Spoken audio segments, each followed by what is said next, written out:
струнно-смычковый их, наверное, самый оригинальный из всей коллекции Харатай Таскаракова.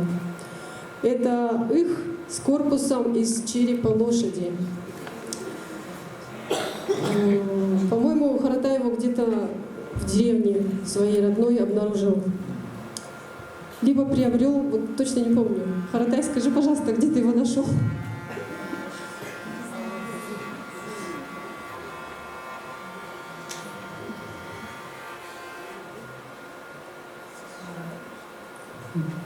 Я ее сделал в городе Санкт-Петербург, когда обучался там.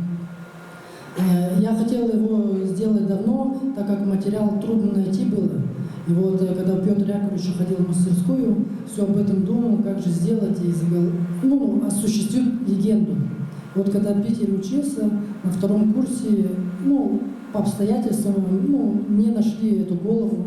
Эта голова была найдена в деревне Бутрахта. Брат мне нашел эту голову.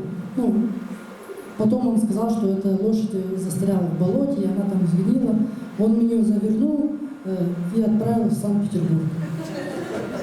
И я там в мастерской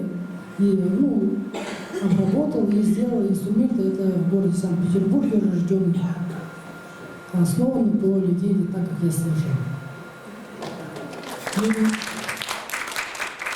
И все, когда в городе Санкт-Петербурге есть Дом национальности, там я представлял всегда эти инструменты, и все были поражены этим инструментом, говорили, почему так вы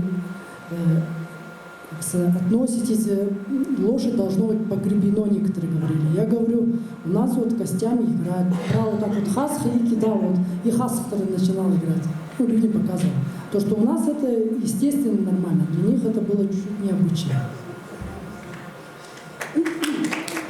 Харатай с Аржаном исполнит показку на песню «Адангар Шира».